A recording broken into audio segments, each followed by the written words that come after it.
I used to think New Year's was just another excuse to party, until I discovered the incredible stories hiding in plain sight.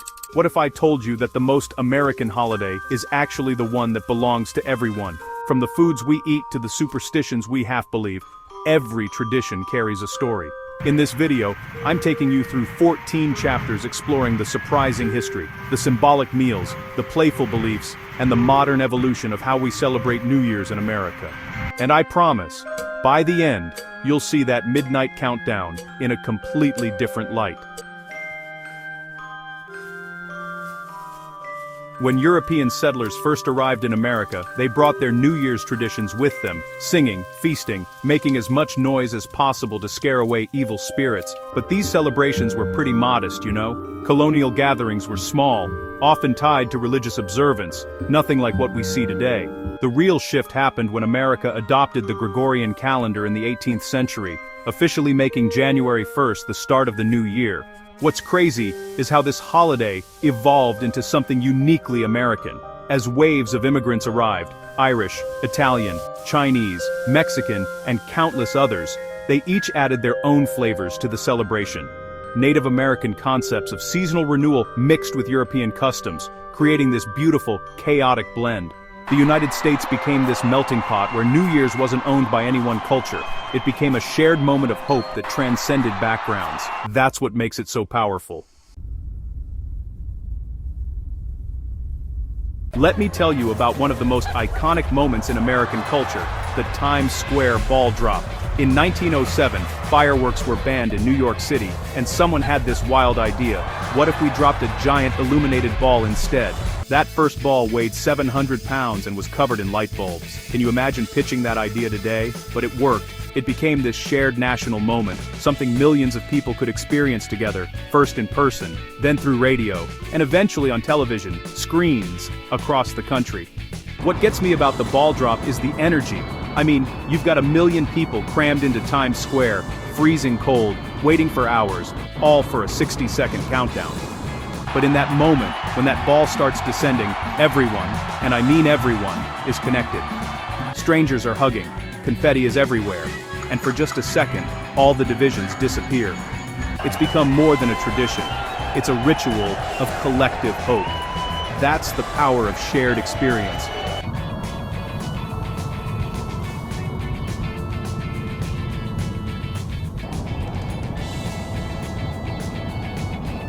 Fireworks and New Year's go together like, well, champagne and midnight. From coast to coast, cities light up the sky with elaborate displays. New York, LA, Miami, Seattle, each trying to outdo the last. But here's what I love. While these massive public shows are happening, families in backyards are lighting sparklers with their kids, creating their own magic.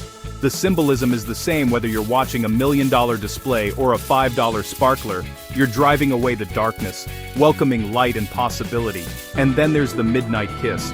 This tradition supposedly ensures affection and harmony in the coming year, but the truth is, it's just a beautiful excuse to connect with someone you love at a meaningful moment. Making noise, whether it's banging pots and pans or screaming at the top of your lungs, comes from ancient beliefs about scaring off evil spirits.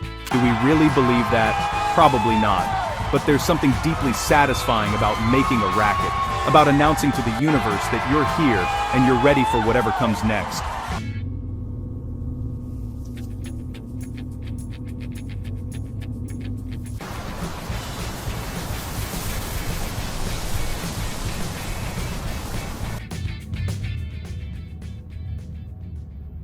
Food is where New Year's traditions get really interesting because what you eat is supposed to determine your luck for the entire year. In the South, you'll find Hoppin' John on nearly every table, black-eyed peas, rice, and pork. The peas represent coins, the greens served alongside represent paper money, and the cornbread, that's gold. It's a complete financial portfolio on a plate. People take this seriously, like you don't skip the black-eyed peas on New Year's Day. Up in Pennsylvania Dutch country, it's all about pork and sauerkraut. The reasoning is actually pretty clever. Pigs root forward, so eating pork means you're moving forward in life, while chickens scratch backward, so you avoid poultry. Sauerkraut, made from cabbage, symbolizes abundance because cabbage grows in such thick, prosperous heads. Then there's the Spanish tradition of eating 12 grapes at midnight, one for each chime of the clock. to ensure good luck in every month. I tried this once, and nearly choked on grape number 7. But hey, I'm still here, so maybe it worked.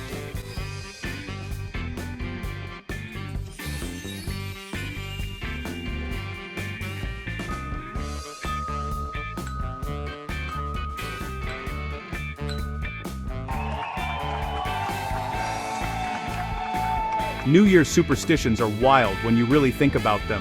First footing, which comes from Scottish tradition, says the first person to enter your home after midnight should be a dark-haired man carrying gifts, ideally coal, bread, or whiskey. Why dark-haired? Nobody really knows anymore, but people still practice this. Then there's the rule about not cleaning on New Year's Day, no sweeping, no taking out trash, because you might sweep away your good luck. I know people who genuinely stress about this, planning their cleaning schedules around it. The midnight kiss isn't just romantic, it's insurance. The belief is that whoever you're with at midnight sets the tone for your relationships all year. So if you're alone, you might kiss a friend, a pet, even yourself in the mirror.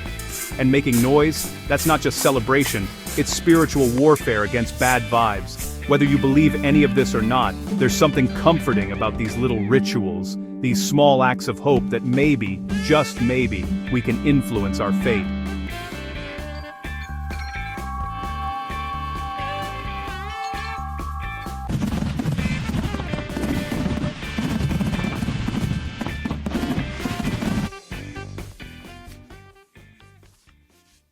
New York, Los Angeles, and Miami.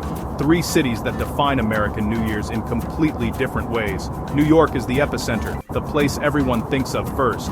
Times Square is chaos and energy, and humanity packed into a few blocks, all eyes on that glittering ball. It's become America's town square, the place where the country gathers, at least symbolically. The city practically invented the modern New Year's spectacle, and every year, it delivers. Los Angeles brings West Coast flair to the celebration. You've got beach communities setting off fireworks over the Pacific, Hollywood parties that last until dawn, and diverse neighborhoods each celebrating in their own way. Korean, Mexican, Armenian communities all adding their traditions to the mix.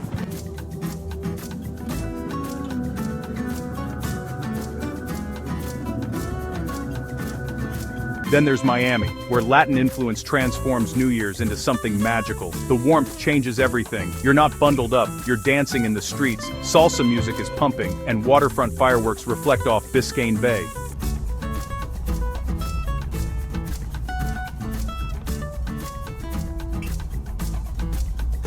Three cities, 3 completely different vibes, all celebrating the same moment of transition.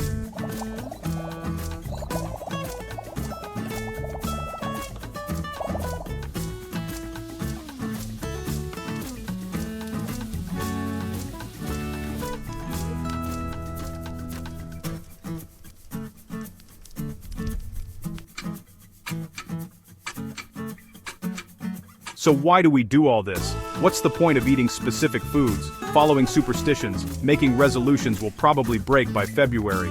The truth is, these traditions give us something we desperately need, a sense of control in an uncertain world. When you eat those black-eyed peas, or kiss at midnight, you're participating in something bigger than yourself. You're connecting with millions of people doing the same thing, all hoping for the same outcome, a better year ahead. These rituals create markers in time, moments where we can pause and reflect. New Year's gives us permission to let go of regrets, to forgive ourselves for the year's failures, and to believe that change is possible. Whether you're in a packed city square or a quiet family kitchen, you're part of this collective act of renewal. That's powerful. These traditions matter because they remind us we're not alone in our hopes and fears. We're all in this together, counting down to the same uncertain, exciting future.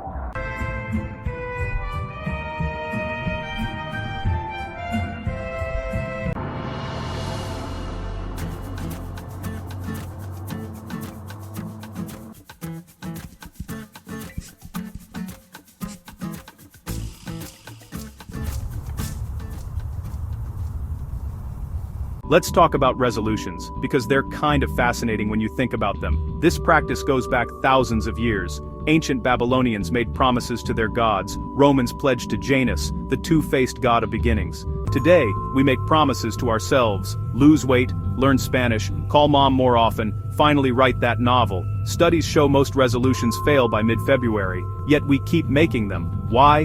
Because the act of setting an intention matters more than whether we achieve it. It's about hope, about believing we can be better. I think resolutions get a bad rap. Yeah, most of us don't keep them, but so what? The fact that we try, that we use this arbitrary date to commit to growth. That's beautiful. It's optimism in action. And honestly, some resolutions do stick. Some people do quit smoking, do run that marathon, do learn that language. The resolution isn't really about the goal, it's about the person you become in the attempt. That's the real tradition, believing that change is possible, that you're worth the effort, that next year can be different.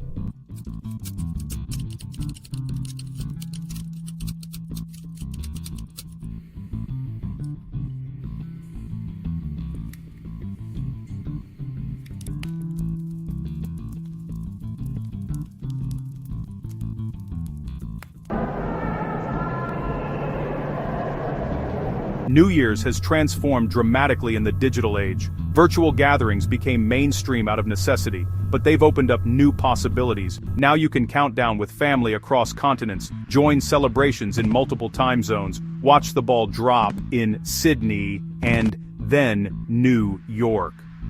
Live-streamed events have democratized the spectacle. You don't need to brave the Times Square crowds to feel part of the moment. You can experience it from your couch in your pajamas. And somehow, it still feels special. Social media has created entirely new traditions. People share their resolutions publicly, creating accountability and community. Countdown videos go viral, midnight moments are captured and shared instantly, and hashtags unite strangers in celebration. Some people criticize this, saying it's less authentic, but I disagree. These digital connections are real. When someone in Tokyo and someone in Texas both post their midnight moment, they're participating in the same global ritual. Technology hasn't diminished New Year's, it's expanded it, made it more inclusive, more accessible, more connected than ever.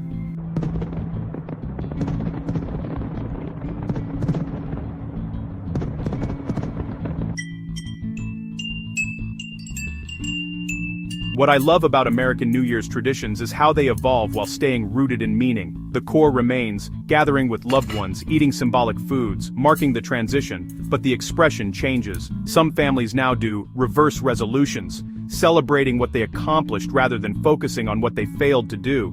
Others create vision boards, bucket lists, or time capsules. The midnight toast might now be with craft cocktails instead of champagne, but the ritual of raising a glass together endures.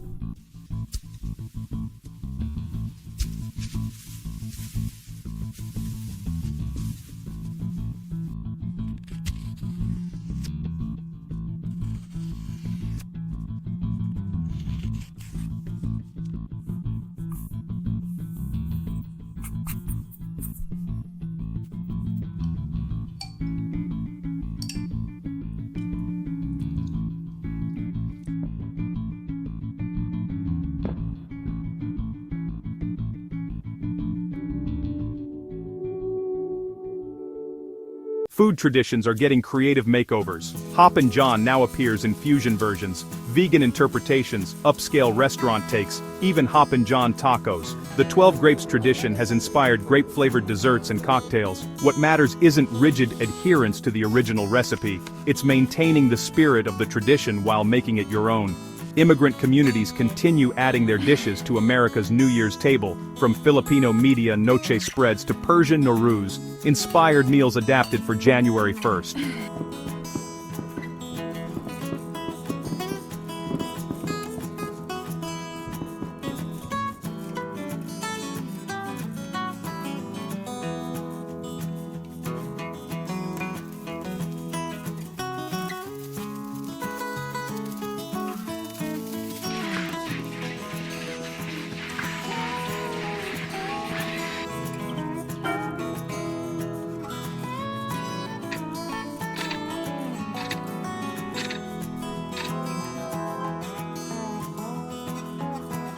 Despite all the changes, the heart of New Year's remains constant. We keep coming back because we need this moment. We need the permission to hope, to start fresh, to believe that time can heal and transform. The traditions, whether ancient or invented last year, give structure to these universal human needs. They connect us to our ancestors who made the same wishes, and to future generations who will continue these rituals in ways we can't imagine.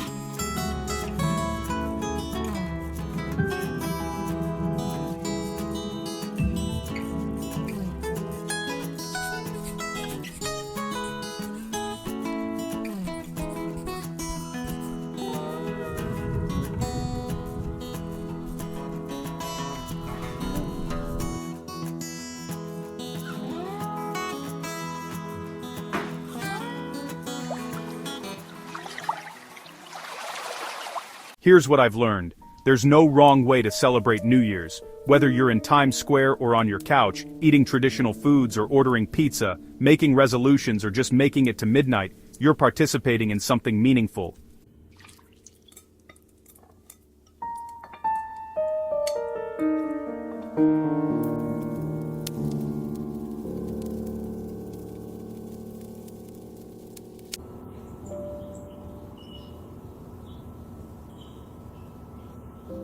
The beauty of American New Year's traditions is their flexibility. They belong to everyone and no one, constantly evolving, always welcoming new interpretations while honoring old meanings.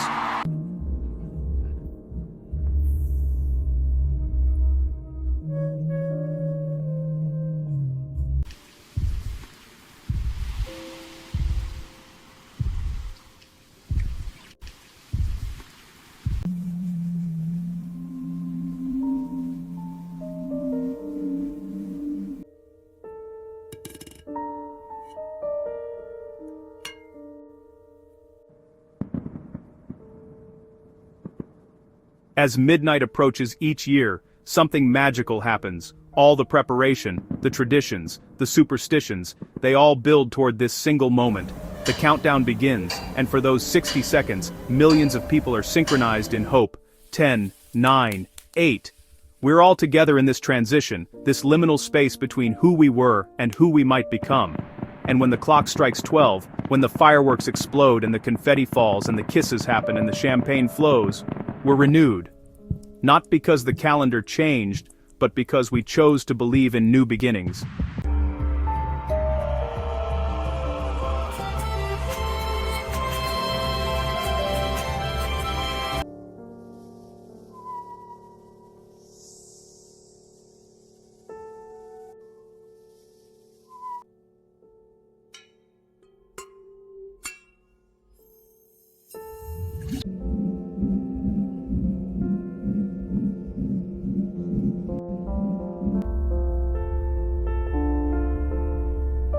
So here's my question for you. As the clock turns this year, which tradition will you carry forward, and which new one will you start? Maybe you'll stick with your grandmother's black-eyed peas recipe, or maybe you'll create something entirely your own. Drop a comment, and tell me about your family's New Year's traditions, the weird superstitions you follow, or the resolutions that actually stuck, because that's the real magic of this holiday. We're all writing its story together, one celebration at a time.